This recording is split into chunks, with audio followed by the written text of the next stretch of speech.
Welcome to another episode of Conversations with Chris. I have my favorite special ed teacher, Elise Figarotta. So, Elise, today I want to talk to you about the problems that's going on in the Philadelphia School District because that's where you teach, and find out your perspective on what's going on, and also what solutions do you think is the best fit to solve the problem to help, change the culture for the kids. So I've been doing a lot of research, and I found that a lot of the problems was about tenure, with the teachers having tenure and not really giving the best effort because once they reach tenure, they basically it's hard to fire them. So the schools kind of get complacent and leave them there, and the kids aren't getting the best education as a result of that. Now, with you working in the public school system, do you find that that's a huge problem as well, or is there underlying cause? Sometimes, I mean, you find in every school, like every industry, sometimes you find that there are people that don't do their job. I'm sorry, excuse me, but it's the truth. It's the way. I don't really think that tenure is definitely a problem. I think sometimes, the whole situation, the education in this country has been really going down for a long time, and to sit there and to blame teachers, and yes, there are teachers that don't do their job just like everyone else. Is it tenure? I think that is tenure a good thing and tenure is a bad thing? I think that every year you should have to meet certain credentials. Right. I think that your education should never have to stop. And it doesn't. You have a lot of professional development, and it really depends on the school district, and this is the truth. The better the school district, the more money, the more rigorous their trainings they get. In Philadelphia, we get trainings, but not quite as many.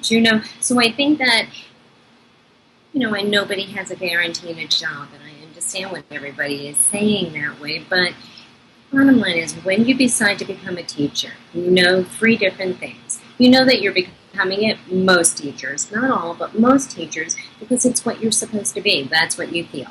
Gotta do that. But you also know you're never going to make $1 million. Never. Okay? And you also know that, it depends. Like, I'm an inner city teacher, and I always knew that I wanted to teach in the city, and I knew that not only would I not make a lot of money, but that was, it just was not what you were there for. So you understand all the different aspects of it. But with that, there wouldn't be doctors, there wouldn't be lawyers, there wouldn't be any other profession in the whole wide world if it wasn't for a teacher. So because you give up, somebody can go sell computers, and if they have a great month, they make $300,000. There's never any kind of case. So what a teacher gets instead of that, just a little bit, not a lot, just a little bit more security in their life. Right. And if you really look at it, and it is that way. Now, teachers that don't do their job, no, I agree with you. I've worked with them. If that's just it happens. And so in that situation, there has to be more discipline. There has to be more training. There has to be a rating system. Right. And if you're... Go ahead. No, I was just saying, if you had a rating system, so yes, you had tenure, and what tenure allows, because what happens otherwise, just like in any other industry, here's a teacher that worked for 20 years, they're on top of, the money, they put in all their time, and without that tenure, who do you think is going to be let go? They're going to let go of the teacher with a high salary that has worked their whole life with all this experience and all this knowledge, and it doesn't matter how many years you go to school. Every year you're a teacher. You learn something new. You have a different cast of characters, and you're better and you're more seasoned. Right. For the most part. And if you're not, then you should be able to be kicked out. I agree. Right. So it has its pros. Sorry. I was saying it has its pros and cons for tenure. Also, what do you think is the bigger reason why the public school system is failing if it's not so much tenure? Well, it's not failing everywhere, is it? I mean, our country in general, we are one of the richest countries in the whole wide world, and what do we like? 20-something in education. It's because, basically, if you really want to go down to it, we can break it down, and you want to talk about public education is excelling as compared to our own country in certain areas. There's a big disparity in the funding. Right. So that has a lot to do with certain things, but I really think what it has to do with when they set up the school system, excuse me, it was 70, 80 years ago, and we lived and 90 years ago, we lived in an agricultural country. Everybody was a farmer. So that's why, we have summers off right now. That's why the hours are the way. So we don't live in that kind of country anymore. The truth is, I love summer. And nobody needs 2 months off in this. I mean, you can break the year up differently. And that's why I think that kids, because in other countries, they go at least 11 months. Maybe they have a month off. I agree. So, with basically the funding being a problem, do you think that um, with the direct cause of funding that the teachers are having lack of, like you, for example, you said that you had to buy sometimes you had to buy supplies directly out of pocket. So, Sometimes, all the time.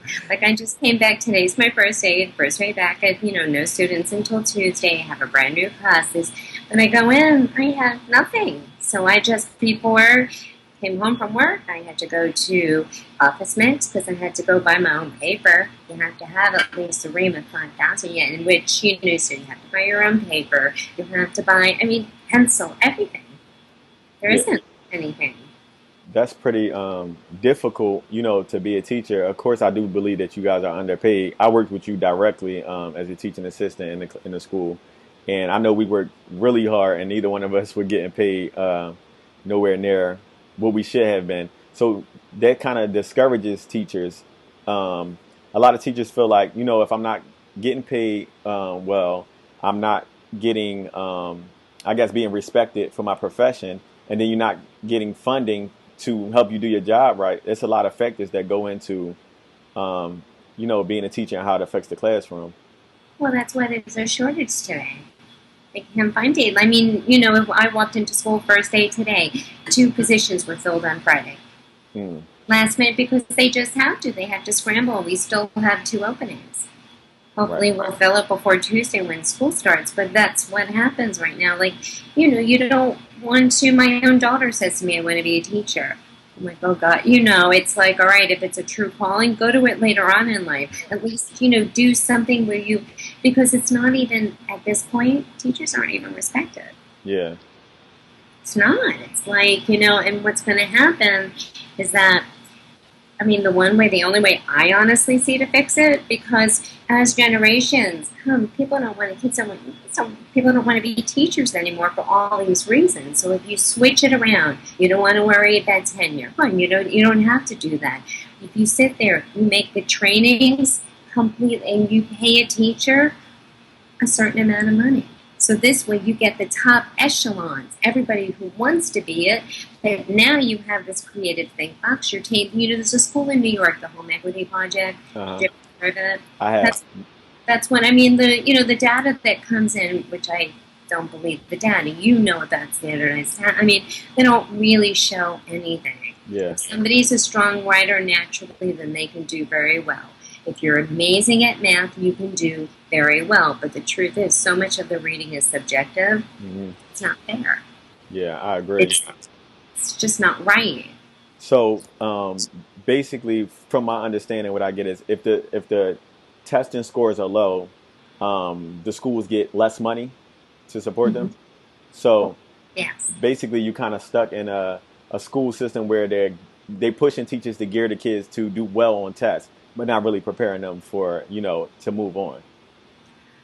In some cases, like, yes, I think that, there was that big scandal a couple of years ago that really put that all out there, that I think that it's less. Like, a friend of mine is a teacher in New York, in Long Island, and sent me a letter that her superintendent sent to every single one of them saying, because in New York they've been fighting the standardized test, and a lot of the districts don't give them anymore. Not a lot, but there was like maybe at least 15 or 20 districts in Long Island that wouldn't give them. And this particular, we don't have this here in Pennsylvania, in Philadelphia, or I know in Pennsylvania, but this particular superintendent said, okay, well, teachers are great. You don't have to teach the blah, blah, blah, everything. Don't have to teach the test. Right. So I think that that's starting to dissipate a little bit, I think. Hopefully. Um, Also, you It's have. I'm sorry, I STEM. didn't. It has to be STEM. Yeah. We want our country, that's what it is, and that's what we need to put money, because that's what the future is. That's Right. what we have to teach. Technology changes like that. I agree. So with low funding and I guess teachers losing respect, and then You having to buy your own supplies, and all the things that come along with being a teacher. And then you're a special education teacher, which is even more challenging. And what and also lower salary as opposed to if you had what moved to well, you do live out of the inner city. You could teach in your area. What made you decide, well, like, what was the trigger for you to say, what, I want to make sure I go into the inner city and work there? Well, I just, everybody wants to go out into the suburbs, and you sit there. And I think my first position right out, I worked in a school in New Jersey. And I just, I worked, and it was that first district was a very, very wealthy district, and it was like a short-term sub job. And I just know that, I come from Brooklyn, Long Island. I just saw very different things. I just wanted to go and, work where I was needed more. That was it. I did, I went to Temple University. I did a lot of my student teaching and a lot of my different things in all the different schools within Philadelphia. And I'm like, okay, this is what I want to do. That's But a lot of teachers, honestly, that feel that way, if things continue with going on, people are going to start, all the good teachers are going to start to leave. Yeah, And that's what's going to happen too. I agree. So what did you always want to choose this as your profession particular? No. Kind of. No, honestly, no. When I was younger, this is the truth. My mother told me to be a teacher when I was younger, so I went and I was like a political science major. Oh, okay. No, it wasn't until after I went through all these other different things that I realized that this is what I was meant to do, and I should have listened to her in the first place because she was right. Right. So, Mommy knows best. yeah. Usually, unfortunately, you don't love it at the time, but they do. Yeah, I agree. I can vouch for that. So also, with that being said, what do you think is the solution to help changing the culture? Like, what do you think we can improve on to help the kids get better education? Well, better education, if you're talking about a specific, or just in general. In general, better Just in education. general. In general, well, first of all, it has to start with universal preschool. Has to. Every child. It's not, you don't have to start school at the ages. I think in Pennsylvania, you don't have to start, I think, to the age of 8. Wow. That's crazy. There's a certain age, like, everybody, that's just the way it is. It's universal. And Yeah. it's like, you just do it correctly, like kindergarten, but it starts at 3 years old. That's the way it is. That's where so much is formed, and that's where a lot of the variations happen for kids that go to a really good preschool and kids that don't. Yeah. They come into school totally different. I agree. And I also read a study about where you can basically see, I think it's by the third grade, basically which path the kids are going to go down by their testing scores. Like, do you believe that that's, accurate? No. No. No, I don't. And no matter, it does. I mean, what the year are you saying the quote that by third grade, this is what they do. Do you know this? By third grade, they go in, and if they're below in a certain score in their reading levels, this is how they decide whether to build a jail cell or to build a college dorm, and that's where the money goes to. That's how they appropriate future funds. Exactly. That's ridiculous. Yeah, it's but unfortunate. true. I mean, it's ridiculous. I mean, I worked with, and recently, you sit there and sometimes, especially if you're working with kids that have learning disabilities and different things, but it still doesn't mean that somebody's going to improve and learn, and maybe not learn in a norm that looks a way for a majority of people, but they're going to learn and be, a member of society. I agree. I mean, it's ridiculous. I also feel that there is a lot of problems within our educational system. For example, when I worked with you in a school at a classroom setting, I was your teacher and assistant. We made leaps and bounds in that classroom in one school year, where the kids moved up 2 grade levels as like far as reading and math. And some of the kids, one in particular, who I used to work with all the time, who I was told coming into the classroom that he was unable to retain information. And it's unfortunate that they get these labels without people actually giving them a chance, you know what I mean, without giving them a fair chance. because they're behavioral issues. Right. And it's very rare. It's not something, this is the thing. Like people talk about teachers and the whole thing.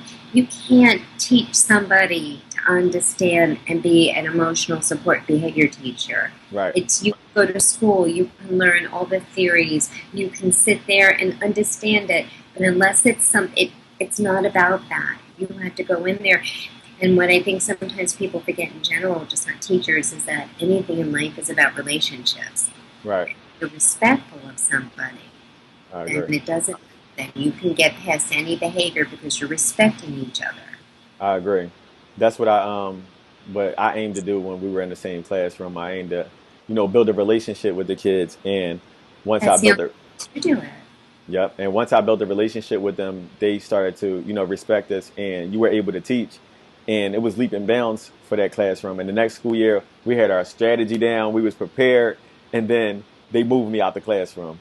And I'm like, Well, things started to fall apart. And of course, that was our last year, but it was it's unfortunate that the kids get the bad end of the stick because I felt conflicted. I want to know, do you feel conflicted as a teacher because you know that they could be getting better or more, and you kind of got your hands tied behind your back? Do you feel conflicted? sometimes I feel conflicted just because I mean, sometimes I feel conflicted because I work with a lot of at this point with a lot of children that really have a lot of needs Right. besides educational needs. So it's conflicted because there's a lot of sadness. I agree. Do you know what I mean? So I think that sometimes help and educating somebody is reading and writing and math and everything like that, but sometimes it's a little bit more. It's just more. It's you understand, like it's empathy, it's relationship. It's just so much more than that. So you get frustrated, but sometimes, it's a hard balance sometimes because sometimes it's very sad. It is. I agree. For me, it was very sad, and I actually Huh. I chose not to pursue working in that field any further because of what I've seen. I worked in that field in many different capacities, like residential treatment facilities and group homes and schools, and on different capacities out in the community. And I just feel like they kind of tie your hands behind your back with what you could help with. It's like a double edged sword, like where you want to help and you want to give them your all, but you can't give too much because if someone see you doing too much, then it's like, well, we don't want you to help that much. You know what I mean? So Yeah. it's conflicting. So I chose to take another route with my brand, positivity and culture, and just do youth outreach type things, and basically try to help on different levels. You know what I mean? Outside of just schools, because I also feel that you have to. The kids need help in the community as well. You know what I mean? It's like Yeah. a whole village. Like I was speaking with another teacher yesterday. He said the same thing. It would take a village to help help change the culture of kids. Yeah, I mean, it has to do. You want to change the culture of kids, but the truth is that many times, many of their parents, it's the same school, so you have to work. It's not the culture of the kids; it's the culture of everyone of families. I agree. Do you know I what I mean? That's what it is. It's not like sometimes people look and you see, and I see a lot of, you know, um, for the last couple of years, I was special ed, pull out, but I was also special ed liaison. So I ran the whole department. So we really saw like a lot of different other parts of it too. And so sometimes you look and people can be a little judgmental. Oh, that parent is this and this. You know what? A lot of times in certain areas, what happens is that that's where a parent grew up also, and went to the same school and didn't get the right education. So we really have to say, wait a second, we have to work on everyone. We have to. I mean, if you're asking me what the biggest problem in this country in education, uh honest, we don't teach people a trade. Not everybody is meant to be a doctor and a lawyer and this. We don't, yes, this is where Philadelphia actually has a very good thing in high school in the district. You have a choice. You can go to different trade schools, but not enough. I We agree. don't teach that. I agree. And also in Philadelphia, they cut so much funding where a lot of schools closed down. I can't remember, but it was like a whole lot of schools closed down within the last 2 years. Hmm. And then some schools they took out, well, all the schools I believe they took out music. And then there's sometimes they take out the physical education teachers or the nurses. It's it's a lot. It's almost like, how do you expect, you know what I mean, people to basically teach and help these kids grow if they don't have all the necessary resources? So do you believe that um, that almost, because I almost feel like it's a setup. I almost feel like it's like In one way. um, In one way. Yeah, I'm here. yeah, I feel like it's almost a setup for the fact that the kids, if you don't give them a chance, you know what I mean. Of course, they're going to go, the wrong way. They're going to resort to anything that's in their neighborhood or what they've seen growing up because they don't have options, or they're going to start dropping out of school, ninth, 10th, 11th grade. They're going to start dropping out, and of course, it's an opportunity to build more prisons, which, because as a result of not having any education and no guidance, most likely that's where they're going to lead. And there's going to be, more money for the government, basically. And I feel like it's almost like a Right. setup. Well, yeah, and then what happens also is that, see, it all comes down to the same thing. Like, I think from middle school on, seventh grade, you should have choices and understand the different industries. That's what I mean by teaching a trade.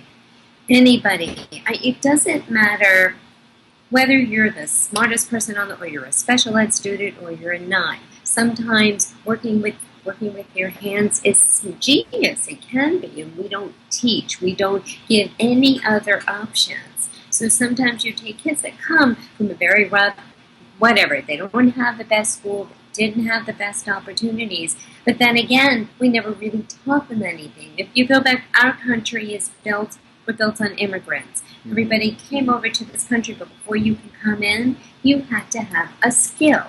Hmm. And that was when our country was great. Because even if you weren't the smartest person and you weren't the top lawyer, you weren't this, you knew how to work. And when you can wake up in the morning and you can make a living, you feel good about yourself. I agree. We have a whole society of people and a lot of parents who feel good about themselves. People say, oh, that's lazy. It's this. No, you know what? How many you get up? You have to know how to do something. I agree. You have to have the will and do, which, a little success makes you feel good. So when you feel good, you want a little bit more success for your kids. Now your kids can look at you, and it's a better role model. I agree. I know that a lot of kids learn differently, so I know I felt that it's also difficult to teach, a classroom full of kids when a lot of them learn differently. For example, I never made honor roll until like 11th or 12th grade. Like, and I never believed I was that intelligent. I never was. I was kind of like in the middle as far as grades were concerned. But as I got older and I realized that I just didn't learn the way that they were teaching, or maybe I just wasn't as interested in what they were teaching about. But I felt like it was also unfair to judge me by, my grades on a test. And I know I'm a lot more intelligent than people that were getting higher grades on tests because everyone learns differently. So I think that maybe, I mean, I know it's kind of difficult to even come up with different strategies of teaching, a large group of kids, but is that a possibility? Yeah, well, you don't teach them that way. You can't. It's impossible to teach a large group of kids. I feel in that way, and everybody learn. It has to be done in small groups. You do Right. small groups. You break it apart. It centers. It's part of the process of getting that set up in your classroom. Is organization. You have to have routine set. So you sit down and you work with the kids in the initial year. You do all your assessments. You know where everybody's is, and in my classroom, I don't like people to know they're working on different pages. I think that just leads to animosity. So everybody's top page is always the same. Remember how we used to Hmm. do that? Always look basic, but inside it was always really different. Yeah. So you're sitting there and you're pulling different groups. But while the kids are working independently, they're either doing a center, they're doing work at their desk, they're working at something, and then the teacher pulls up 3 or 4 kids at the time. Right. That's the only way to do it like that. That's I mean, and it works in your classroom. I know I was there, I witnessed. So, and that was my first time ever seeing something like that. I was kind of amazed actually. So did you learn to do that from experience, or is that something you learned from school, or like someone taught you? I think that, you read a lot and you go to school, and I'm a reader on top of that, so you understand, and everybody should read the book by Howard Gardner, Frames of Intelligence. You, It's it's called amazing. Flays. Frames of Intelligence. It's about the seven different intelligences, different learning styles. That's where all of this started in 1985. And that's when he wrote this whole book about the seven different modes of intelligence. And when you think about it, it's kinesthetic, mathematics, interpersonal, intrapersonal, linguistic. Did I say mathematics already? Mathematics. And then they added one more, humanistic. Okay. So there's these different modes of intelligence that's within each one of our brains. Now the difference between us is that maybe I have 25% more in this one, you have 10% more, and it's this mix-up. I think the trick is that you have to, there's choice boards in a way as they're older. It doesn't work when they're younger, but just by assessing different things and giving different kinds of assignments and giving a choice. I agree. It's fun. So if you have to do a report, for instance, you're doing presidents, you're doing on a president, well, you can write me something. You're going to draw me. You're going to make a poster describing the person. You have your choice how you want to represent it. Right. So I feel like I know for a fact you're a phenomenal teacher. I know a lot of people tell you that you just basically heading the whole department at in the public school system that you were at, well, that you're at. So I know that a lot of people acknowledge that. So do you think that being an educator is enough, or do you think that like you willing to push it farther to I guess attack this thing from a different angle? I know you were speaking to me prior about starting an early education type of program. Is that something that you still working toward? Um, I don't think so anymore. I think, what, truthfully, I'm a teacher, and I know that I would be one there, and last couple of years, I've done a lot of administrative work. This is the truth. And it depends where you are and if you have all that funding. But sometimes doing all that administrative work, I didn't get to do it because that's not, I did it and I did a good job and it was okay, but that's not what, I'm a teacher.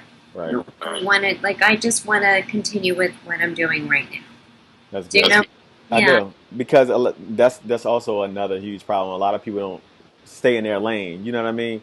I am in my lane. It's their job. That's the truth. It's just not what I am. I just want to be a teacher. I just want to work with my students. I don't want to do all that other, just administrative, just like anywhere else. It's just a lot of BS too. I Yeah. understand. I think that but before, prior to them getting to you, what grade level do you typically teach? Well, Well, age, I'll say age. well, for many years I was an eighth grade teacher. I was eighth grade, and then this is my third year, I moved to a K through 5 school. Okay. Being special ed, so for a long, I work with all the grades. Predominantly at that point, I was pulling K through 2. This year, I have an emotional support classroom, 3 to 5, grades 3 to 5. Oh, okay. But you think that early intervention is like the key to helping them progress ahead of Yes, time, right? it is. It's early. It's even before that. I mean, we can even go further. Thank God, Obamacare is there, and thank God, so people are starting to get health care. Everybody's getting health care, but that's half the problem right there. What happens is that, and that's why you have pockets of areas where, the kids come out, they're in a deficit because guess what? Mom never had proper prenatal care. She didn't have vitamins. And that's when your brain forms. That's when your brain is developed. Okay, if you want to, and a lot of people will argue with this, but the truth is, even if you want to talk dollars and cents, it's cheaper to tax money to give before than Hmm. it is later on when it's special ed. So why True. don't we take care of it when they're still inside their mother? Take care of the mother too. I agree. That's a hugely different perspective than I'm used to hearing. A lot of people say they talk about what the teachers doing or what the teachers aren't doing, and they talk about, well, the parents should be more involved in this and that. But I never heard no one take it as far back as to the actual development of the baby inside of the mom. We're not taking care of them. We're the richest country in the world. Well, one of them, not anymore, but we don't take care. It wasn't until what, 7 months ago that almost everyone can get health care in this country? Hmm. Anything happens to a lot of these girls. And they have babies, and then their babies are born, even if they're the best mothers ever. Guess what? They're born 20% deficit. From the beginning. Nothing from the beginning. That's that's like that's like an aha moment. That's what Oprah calls it, an aha moment. Like for me, it's like a light bulb just went off. It's like I didn't even think of taking it back that far. Right, because they think, you know what happens? Everybody wants to put a Band-Aid on something or a bandage. That's the reason why it's happening. But you know what? These are symptoms of the initial. The initial problem is that even before, yes, all these problems, we have definite funding problems. We have a big, huge disparity in the whole country. I have, a daughter who goes to one school district, a suburban school district, and that one year I was teaching the same grade as my daughter was in. I can't even tell you there was the difference in everything. So there's huge. That's it. But the bottom line is, we have to take care of people's brains. We have to take care of our own, and that's what we're not doing. That's That my opinion. that right there makes a whole lot of sense, and I think that's the type of perspective people need to hear because a lot of people don't even consider that as being a part of the problem. So I think that was great that you just shed light on that, and as well, you're a mother as well, so like firsthand what you would have to do to make sure that you're basically developing a healthy baby from the very beginning. Well, even think about it this way. They have proven scientifically that a lot of behavior issues that kids have, it has a lot to do with not the correct nutrition and development, even in utero at that point. So you sit there, okay, so now if we took care of that, now you've been in classrooms where there's severe behaviors. People, that's very hard to teach in that way. Is it not? Have you not been in? So here we are. If we can solve that before that, even is that huge behavior and we're taking care of, and I don't know, it's got to be different. We got to take care of each other better. It's not going to get any better. It's going to get worse. I agree, and I think that you just opened my eyes. I'm sure you opened the world's eyes. Everyone who's going to see this video about what the real problems are and how we can help better. And I appreciate you for that. This is what I wanted to get out of our conversation. I wanted to get a real live, real perspective and not just speculation. So I think that's wonderful, and I appreciate you. Thank you. Thank you so much, Elise. So You're I'll talk to welcome. you later. Thank you. Okay. Bye.